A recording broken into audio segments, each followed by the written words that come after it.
Bonsoir à tous. Sa dernière apparition ici même, sur ce plateau de François pour le défi de la vérité, a fait plus d'1 million de vues sur YouTube.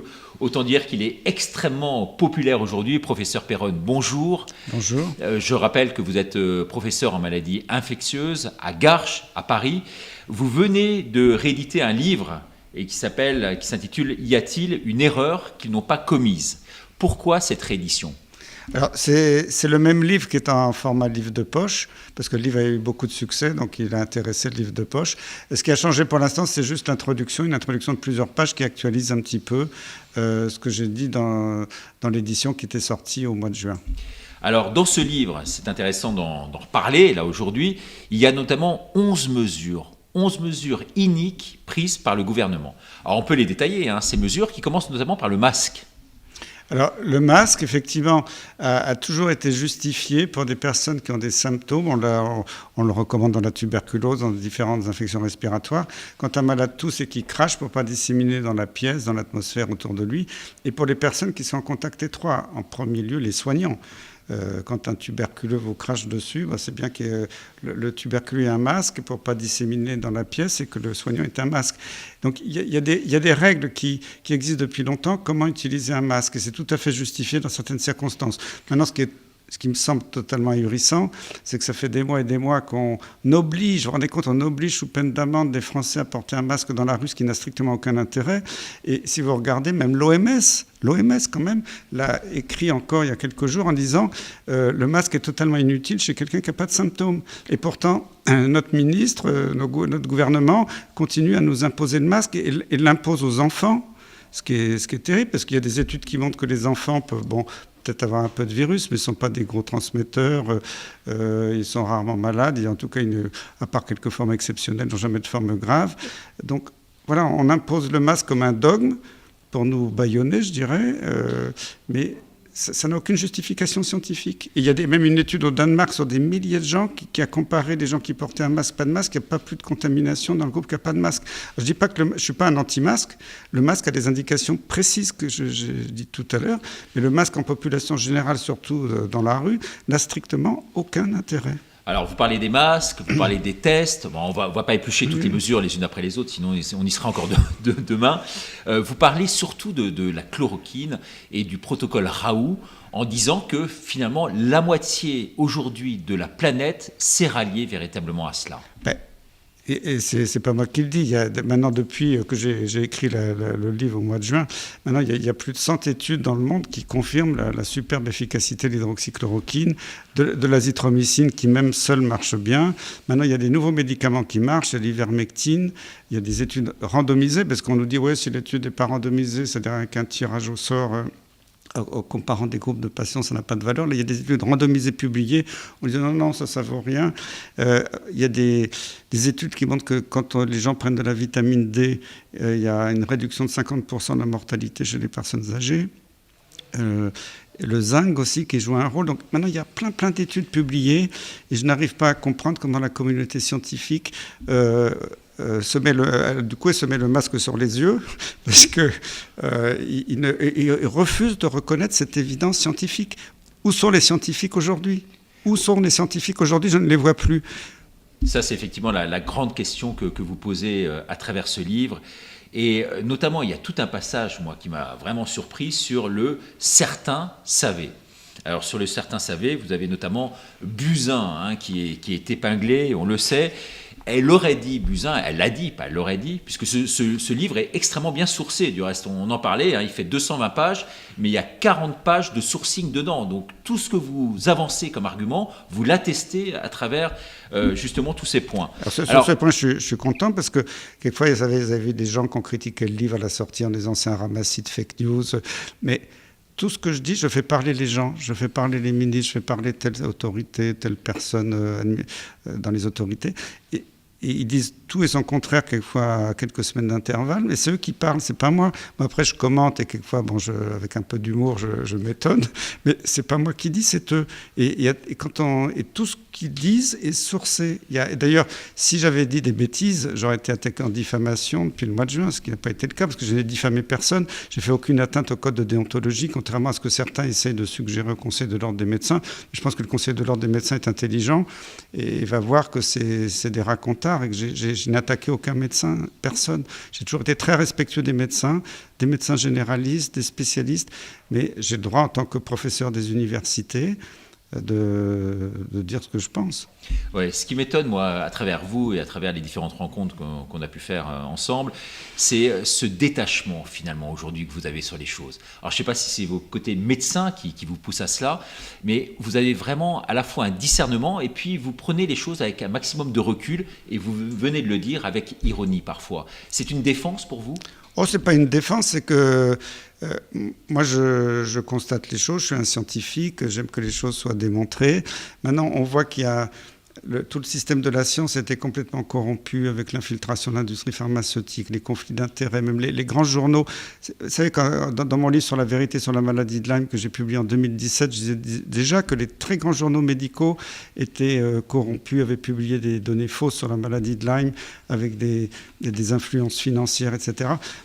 Et c'est les rédacteurs en chef de ces grands journaux qui eux-mêmes disaient « mon journal est corrompu, ça ne va pas ». Donc, il y a tout un système qui marche de travers. Ce n'est plus de la science.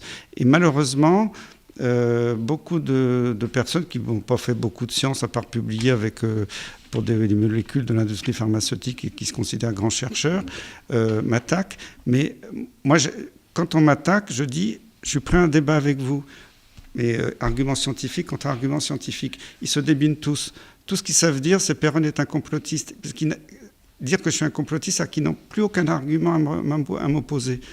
Et moi, je suis très à l'aise, parce que sur le plan scientifique, qu'ils viennent tous l'un après l'autre, et je leur démontre les faits.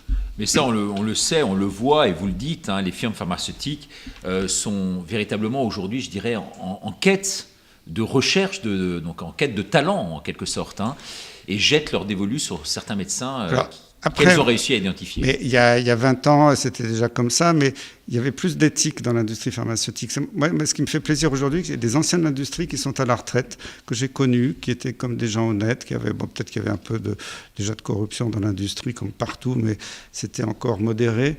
Me disent, mais ils m'écrivent, ils disent Christian, on est complètement choqué par ce qui se passe, bravo, vous êtes un héros, on n'est jamais tombé aussi bas.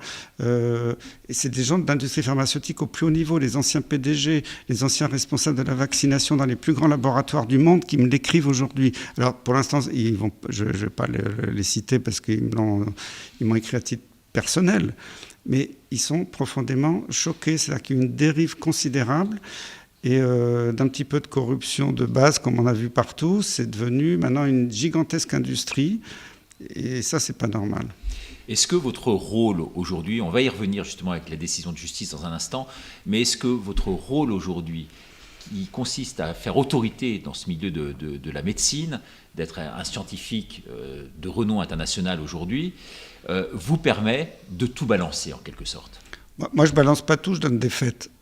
C'est ça qui dérange, parce que j'ai un CV, j'ai fait beaucoup de choses, donc on ne peut pas m'attaquer sur mon CV, on ne peut pas m'attaquer sur des données personnelles ou financières, donc ils cherchent à m'attaquer sur des différentes choses, mais moi je suis très à l'aise, parce que moi je me bats que sur le plan scientifique, je dis des faits, et tous les faits sont vérifiables, donc... Alors c'est vrai que la justice, on peut en parler, a rejeté ce recours que vous aviez déposé contre la PHP pour propos jugés indignes, je crois que c'est ça. Donc on vous avait démis de vos fonctions de chefferie de service à l'hôpital de Garches. Pour vous, est-ce que c'est un coup dur supplémentaire que ces décisions de justice ? Pas du tout, parce qu'un référé-liberté, c'est une procédure d'urgence où le tribunal doit répondre dans les 2 jours, il n'a pas le temps de tout analyser en détail. Il y a d'autres recours qui vont avoir lieu et qui seront peut-être où le tribunal aura plus de temps pour analyser toutes les données. Mais ce qui m'a fait très plaisir, parce que je me doutais de la réponse, mais ce qui m'a fait très plaisir, si vous regardez, le tribunal a écrit en toutes lettres que j'avais entièrement le droit à la liberté d'expression, non seulement en tant que professeur d'université, mais aussi en tant qu'hospitalier. Ce que me déniait Martin Hirsch. Parce que Martin Hirsch disait, vous faites partie de l'assistance publique, vous devez fermer votre gueule si vous ne parlez pas comme les autorités. Et ça, c'est un grand scandale. Et là, le tribunal administratif m'a reconnu ce droit. Donc pour moi, même si je n'ai pas gagné sur la chefferie de service, en quelque sorte. C'est une très grande victoire. Grande victoire. Bien sûr, parce que la liberté d'expression des médecins est bafouée. Le décret qui est sorti récemment, qui maintenant interdit aux médecins de parler si quasiment leur parole n'a pas été adoubée par le ministère de la Santé. Mais c'est quoi ? C'est un immense scandale. Les médecins n'ont plus le droit de parler librement. Alors derrière tout ce livre, il y a quand même une question qui est fondamentale et qui est posée. Alors peut-être pas ouvertement, mais en gros, y a-t-il aujourd'hui véritablement un pilote dans l'avion France ? Est-ce que vous trouvez que le pays est suffisamment bien gouverné ? Moi, je vais faire attention, parce qu'après, je vais t'attaquer de partout, mais je pense que depuis le début, ça déraille et que ça continue. Quand on voit que c'est publié partout dans les plus grandes universités, que tous ces tests PCR, là, quand on fait le diagnostic du virus dans le nez, ça vaut rien, il y a beaucoup de faux positifs et on va jusqu'à... moi, je ne veux pas juger de chaque publication, mais il y a des gens qui ont cité jusqu'à 90% de faux positifs et qu'on nous invente des deuxième vagues, troisième vagues, après quatrième vague, sur des tests qui sont des faux positifs, que même maintenant, je commence à avoir des doutes sur les décès déclarés, parce que ce n'est pas des fake news. Comme on fait des tests à tout le monde, à tous les entrants, à tous les gens avant de mourir, si vous mourrez d'un infarctus du myocarde, de tout à fait autre chose, d'un cancer, si par hasard vous avez un test Covid positif, ce qui est très fréquent, parce que ces tests sont très mauvais, ils sont tout le temps positifs. À ce moment-là, vous mourrez Covid. Automatiquement, vous mourrez Covid. Donc, autant les tests statistiques de cas et de décès étaient fiables, je dirais jusqu'au mois de juin. Parce qu'à l'époque, les tests étaient réservés, comme il n'y en avait pas beaucoup, étaient réservés aux malades et à leur entourage immédiat, ce qui était la bonne utilisation des tests. Maintenant, c'est fait n'importe comment et ça ne veut plus rien dire. Donc, on ne peut plus avoir aucune confiance dans les statistiques, aussi bien en France que dans d'autres pays. Et si vous regardez le gars qui a inventé la PCR, qui était un Américain en Californie, qui est décédé à l'été 2019, avait toujours dit, surtout, ne faites jamais de PCR en population générale. C'est totalement débile parce que dans les PCR, même les plus parfaites, il y a toujours un petit taux de faux positifs. Et si vous faites ça sur que des malades qui ont des symptômes, bon, si de temps en temps il y en a un qui a un faux positif, c'est pas grave parce qu'il y a les symptômes cliniques, le médecin peut faire son diagnostic. Si vous faites ça en population générale chez les asymptomatiques, vous allez générer des milliers de faux positifs. C'est une hérésie. Moi, quand j'étais directeur adjoint du centre de référence de la tuberculose à l'Institut Pasteur à Paris, quand les PCR tuberculose sont arrivés, vous avez dit surtout ne faites jamais de PCR tuberculose en population générale. Vous allez faussement diagnostiquer des milliers de tuberculeux partout. Et c'est ce qu'aujourd'hui on fait, que tous les scientifiques ont dit c'est une hérésie scientifique. Et c'est adoubé, alors c'est ça qui me choque profondément, par tous mes collègues, cliniciens, chercheurs, l'INSERM, qui disent oui, tout ça c'est très bien. Mais c'est un immense scandale, ça n'a aucune base scientifique. C'est honteux de faire ça. Alors je reviens aussi un peu sur la question que je viens de vous poser, sur le pilote finalement dans l'avion.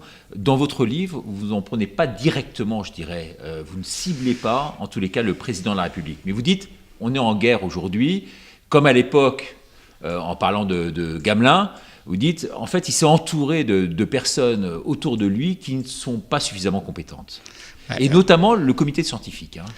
Le comité scientifique, moi je les connaissais individuellement, j'avais des relations amicales avec eux, mais là je ne comprends plus, parce que d'abord il y en a certains, pas tous, qui ont des conflits d'intérêts majeurs. Donc déjà, si le gouvernement avait respecté la loi, ils auraient dû dégager depuis des mois. Donc, attendez, je vous coupe là, mais sur les 11, il y en a combien qui auraient des conflits Je d'intérêts ? n'ai pas le chiffre exact, j'en parle un peu dans le livre. Ils n'ont pas tous des conflits d'intérêts, mais il y en a certains qui en ont, qui auraient déjà dû être éliminés pour respecter la loi. Quand vous voyez sur les plateaux de télévision tous les jours des collègues qui ont des conflits d'intérêts majeurs, qui continuent à venir parler, et qu'à côté de ça, le CSA va condamner RMC parce que j'étais tout seul sur un plateau et que j'ai dit la vérité et que soi-disant il n'y avait pas de contradicteur. Mais tous les jours sur les plateaux de télé, vous avez 3-4 personnes qui ont des conflits d'intérêts, qui racontent n'importe quoi et personne ne bouge. Quand vous voyez, par exemple, un infectiologue, je ne vais pas le citer pour ne pas avoir d'ennui, qui a fait des menaces de mort contre Didier Raoult, pour l'instant, je n'ai pas vu le Conseil de l'Ordre le menacer de le convoquer devant le Conseil disciplinaire du Conseil de l'Ordre. pour menace de mort. C'est quand même très grave d'avoir fait ça. Il y a 2 poids, 2 mesures. Et moi qui ai juste parlé d'un jeune médecin en disant qu'il avait participé à une publication qui n'était pas bonne sur le plan scientifique, on veut me traîner devant la juridiction ordinale. C'est du grand n'importe quoi. Et j'ai beaucoup de respect pour l'ordre des médecins, pour mes collègues. Je sais que j'ai un soutien massif de tous les médecins généralistes de France. Ils m'écrivent tous les jours. Alors, je ne sais pas la proportion exacte, bien sûr, mais et même de médecins hospitaliers, des anciens. Une très grosse majorité, ça j'imagine bien. Ouais. Et moi, je vois des médecins, des anciens professeurs, patrons de l'hôpital de Garches. Je ne peux pas donner leur nom parce que je ne leur ai pas demandé l'autorisation, mais qui m'écrivent en disant bravo pour ce que vous faites, vous êtes un héros, c'est en train de dérailler complètement. Donc, moi, je suis fier de ce que je fais. Je me repose sur des données scientifiques précises et pas sur n'importe quoi. Vous ne pourriez pas, vous, par exemple, créer un comité scientifique alternatif ou quelque chose comme ça? Au sein d'un tout un consortium de médecins qui regroupe beaucoup d'associations de médecins, vous avez vu qu'il y a quelques jours, il y a eu Coordination Santé Libre qui s'est créée. Et moi, je vais participer à cette action qui est formidable. Et on va créer un comité scientifique indépendant pour pouvoir réagir et dire non, voilà où est la vérité scientifique. On a parlé de toutes ces mesures, de ces 11 scandales que vous énumérez là dans ce livre, que je vous invite à lire ou à relire, puisque maintenant vous avez compris, il y a une nouvelle parution. Dans les 11 scandales, on n'a pas parlé du confinement. Alors là, on vient de voir les dernières mesures en date là, qui viennent de tomber au moment de l'enregistrement de cette émission. Qu'est-ce que vous en pensez de tout ça? Là, pour l'instant, ce n'est pas encore un confinement, mais c'est pour nous préparer au confinement qui va venir dans 15 jours. En tout cas, c'est un couvre-feu. Pour l'instant, c'est un couvre-feu. Le virus, alors là, il sort à 20h, maintenant il va sortir à 18h. Moi, j'espère que le virus comprend toutes les mesures sanitaires pour sortir à la bonne heure, parce que... Non, mais ça devient du grand délire. Il n'y a aucune étude scientifique dans le monde qui a montré qu'un couvre-feu servait à quelque chose. Et les confinements, il y a même des études qui montrent que les pays qui ont le plus confiné, c'est eux qui ont le plus de problèmes et le plus de progression de l'épidémie. Comment vous expliquer que c'est les pays les plus riches, qui ont tous les moyens, qui confinent comme des malades, qui ont le plus de cas? C'est quand même intriguant. Ouais. Moi, j'aimerais avoir l'explication précise. Ouais. On a du mal à comprendre effectivement ce qui se passe en Angleterre aujourd'hui, où effectivement il y a le vaccin. Bon, on ne va pas parler aujourd'hui du vaccin. Vous reviendrez ici sur ce plateau pour nous en parler plus en détail une fois qu'on aura le recul nécessaire. Et regardez en Espagne où ils ont réouvert les restaurants, tout ça, même ils ont réouvert tout est ouvert en Espagne. Les théâtres, etc. J'en reviens, tout est ouvert. Et l'épidémie est en train de s'éteindre. Voilà, alors qu'en France, on nous invente des centaines de cas de mort tous les jours. J'aimerais vraiment voir les dossiers de chaque patient pour voir de quoi il est vraiment mort. Et ça, malheureusement, on n'a pas accès. Professeur, il nous reste 2 minutes, peut-être les 2 dernières questions de ce défi de la vérité. Tout d'abord, pouvez-vous nous dire si aujourd'hui, vous avez reçu donc un soutien d'un côté absolument considérable, on aura bien compris, on était à Garches lors d'une manifestation où il y a eu 1500 personnes, je crois, c'est le chiffre avancé. Vous bénéficiez d'un soutien énorme dans le milieu médical, dans le milieu hospitalier, dans le domaine scientifique. Mais par ailleurs, est-ce que vous recevez des pressions très fortes aussi, à contrario? Je n'ai jamais reçu une seule lettre d'insulte d'un collègue J'ai peut-être reçu 2 lettres un peu désagréables, mais au mois de mars-avril, mais depuis, j'ai reçu que des compliments. Je peux vous dire que tous les jours, je reçois un paquet de lettres comme ça que j'ai du mal à ouvrir et je m'excuse auprès des gens qui m'écrivent, je ne peux pas répondre à tout le monde. Je commence à avoir des boîtes entières que je range dans un placard de toutes les lettres que je reçois. C'est que du soutien. Bravo, on est derrière vous, tous les Français sont avec vous.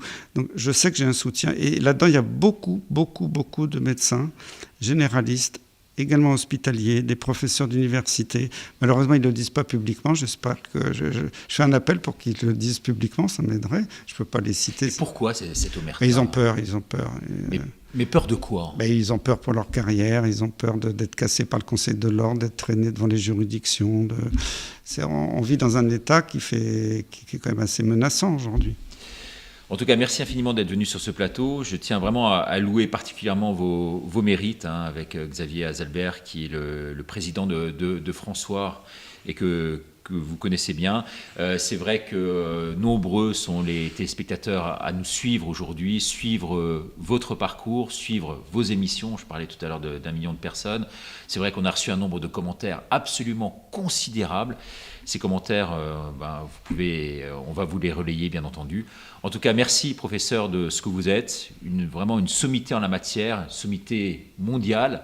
Vous étiez, je le rappelle pour les téléspectateurs, il faut qu'ils le sachent, hein, vous étiez à l'OMS numéro 1 au niveau de la santé. Ensuite, en France, vous étiez dans quasiment les 3 mandatures numéro 1 du comité scientifique. Et aujourd'hui, eh bien, vous êtes, comme par hasard, complètement délaissé, blackboulé, incendié, et mis sur un pilori. Ce qui est absolument scandaleux. Oui, je suis un paria et un charlatan et j'en suis fier. Voilà. Merci beaucoup à vous de nous avoir suivis. N'hésitez pas à envoyer tous vos commentaires et à bientôt pour une nouvelle émission. Merci, professeur.